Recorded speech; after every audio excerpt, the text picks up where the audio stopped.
क्या एक divorce daughter अपने फादर की पेंशन में राइट क्लेम कर सकती है? चलिए समझते हैं आज की इस डिटेल वीडियो में।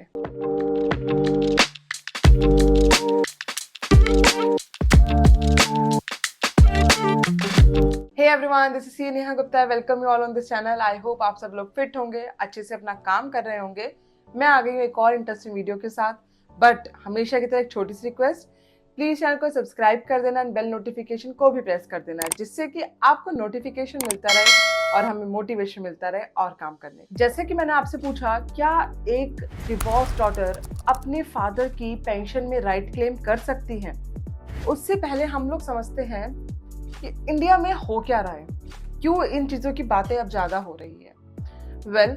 जब से बॉलीवुड में या फिर फेमस क्रिकेटर्स के डिवोर्सेस की बातें हुई और एलिमनी अमाउंट के बारे में बात हुई कि एक मैरिड वाइफ जब डिवोर्स ले रही है तो उसने कितनी एलिमनी ली, जबकि उसका कोई बेबी भी नहीं है। अभी मैं कोई नाम नहीं ले रही हूँ यहाँ पे, बट स्टिल एलिमनीज को बहुत ज़्यादा सोशल मीडिया पे डिस्कस किया गया कि इतनी एलिमनी की ज़रूरत ही क्या है।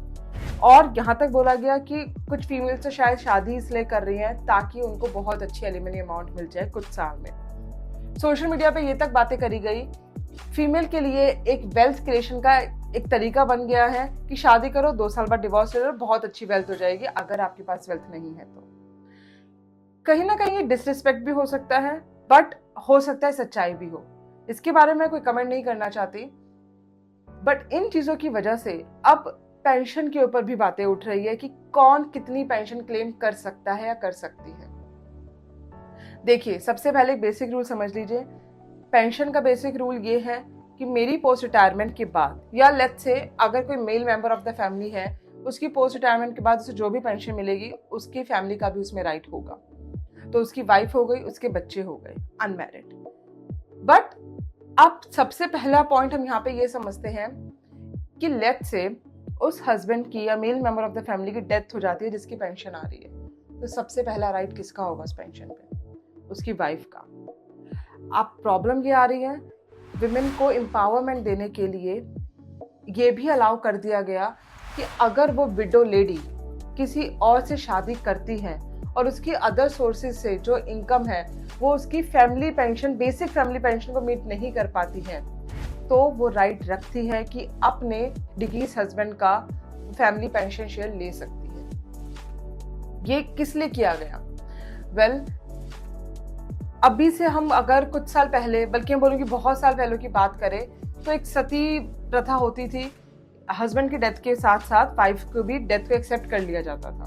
बट अब विमेन एम्पावरमेंट काफ़ी ज़्यादा हो चुकी है। अब ऐसा कुछ नहीं होता। विमेन को बोला जाता है कि आप एक न्यू लाइफ स्टार्ट कर सकते हैं और करनी भी चाहिए। तो गवर्नमेंट ने, या मैं बोलूँगी मोदी गवर्नमेंट ने इन चीज़ों पर काफ़ी काम किया।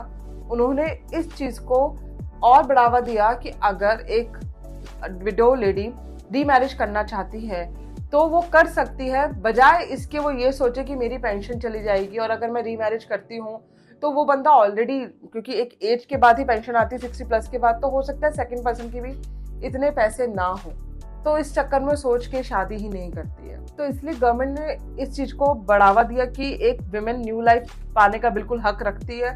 तो जब न्यू लाइफ मिलेगी, शादी करेगी, तो ये फैमिली पेंशन भी उसकी कंटिन्यू रह सकती है। ये तो था पहला पॉइंट हमारा, बहुत इंपॉर्टेंट पॉइंट था। इससे पहले ऐसा नहीं होता था।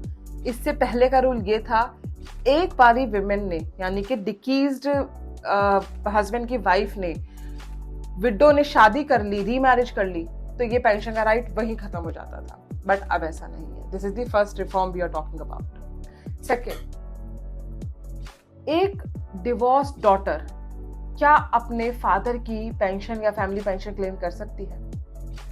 बहुत इंपॉर्टेंट पॉइंट है। डिवोर्स रेट इंडिया में बहुत बढ़ चुका है और मैंने पहले भी बहुत वीडियो में इस बारे में बातें करी है कि आपको जब भी शादी करनी है, आप अपना पूरा टाइम लेके शादी का डिसीजन लीजिए, जल्दबाजी मत कीजिए, और जब आप श्योर हो जाए तभी शादी कीजिए। कोशिश करें उसे निभाए, क्योंकि मैं ये नहीं कहती कि आप लोग टॉर्चर से या कुछ ऐसा करें, बट मैंने प्रैक्टिकली देखा है छोटे छोटे पॉइंट्स में शादी टूट जाती है।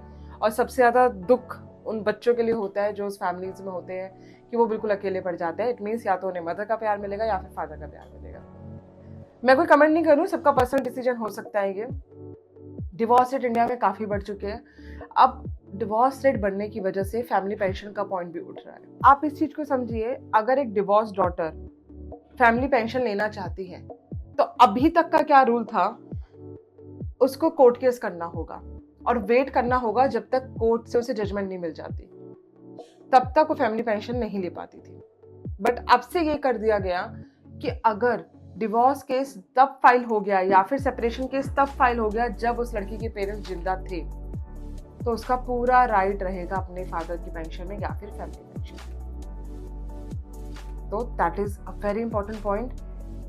बस एक चीज का ध्यान रखना है कि उनके पेरेंट्स जिंदा होने चाहिए जब सेपरेशन केस फाइल हुआ। नाउ ये तो 2 पॉइंट हमने मेजरली डिस्कस कर लिए। थर्ड एक और इम्पॉर्टेंट पॉइंट मैं आप लोगों के साथ डिस्कस करना चाहती हूँ, वाइफ की पेंशन का क्या। बहुत बार ऐसा होता है कि वाइफ की पेंशन आती है और वाइफ सेपरेशन लेना चाहती है, तो उसके लिए क्या रेमेडी है, क्या राइट है। वेल, वाइफ को पूरा राइट है ये डिसाइड करने का कि वो पेंशन अपने हस्बैंड को देना चाहती है आफ्टर डेथ या फिर अपने बच्चों को देना चाहती है, और अगर सेपरेशन हो जाता है तो ऑब्वियसली वो अपने बच्चों को देगी। एक और पॉइंट आता है यहाँ पे, अब जैसे जैसे इंडिया में डिवोर्स रेट भी बढ़ रही है वैसे वैसे इंडिया में और भी चीजें बढ़ रही है, वो है no child policy. It means married couple चाहते नहीं है कि उनका बच्चा हो, और ऑब्वियसली उनका पर्सनल डिसीजन है। तो अगर ऐसी फैमिली पेंशन की बात हो रही है जहां पे बच्चा ही नहीं है, हम एक एग्जांपल लेते हैं, हस्बैंड वाइफ है, हस्बैंड की डेथ के बाद पेंशन पे राइट उसकी वाइफ का आता है, बट अगर फैमिली में बच्चे हैं तो बच्चों का भी राइट होता है उस पेंशन पे, जो कि अभी अनमैरिड है। अब लेट्स से किसी फैमिली में बच्चे ही नहीं है तो वाइफ की रीमैरिज के केस में भी वाइफ का राइट रहेगा अगर उसकी फैमिली पेंशन मीट नहीं हो पा रही है। इट मीन्स उसकी अदर सोर्सेज से इनकम इतनी नहीं है कि फैमिली पेंशन या पेंशन लिमिट को मीट कर पा रही है, तो इसलिए नो चाइल्ड के केस में भी उसी वाइफ का राइट रहेगा। ये इंपॉर्टेंट है। अब बात यहाँ पे ये आती है कि जो मैंने सबसे पहला एग्जाम्पल लिया जहां पर बच्चे होते होते रीमैरिज कर ली गई, इट मीन्स डिकीज हस्बैंड की wife, it means window lady ने बच्चे थे बट रीमैरिज कर ली, तो अब क्या होगा इस केस में, बच्चों का भी राइट है यहाँ पे। तो ये चीजें ऑब्वियसली कोर्ट डिसाइड करेगा कि किसको पेंशन मिलेगी, बट मेरे अकॉर्डिंग ये पेंशन पहला राइट बच्चे डिजर्व करते हैं यहाँ पे। सो ऐसे बहुत सारे चीजों पे गवर्नमेंट काम कर रही है जिससे कि विमेन एम्पावरमेंट हो सके इंडिया में, या फिर सिटीजन्स की लाइफ बेटर हो सके। एंड अगर आपकी कोई भी क्वेरी है तो आप या तो मुझे कमेंट सेक्शन में पूछ सकते हैं या फिर मुझे कॉल भी कर सकते हैं। नंबर है 83758316, या फिर डायरेक्टली आप मुझे लिख भी सकते हैं। वेबसाइट है cnehagupta.com। एंड अगर आपको वीडियो अच्छी लगी तो प्लीज चैनल को फॉलो करना ना भूलें, एंड मिलते हैं अभी नेक्स्ट वीडियो में। Till then bye bye.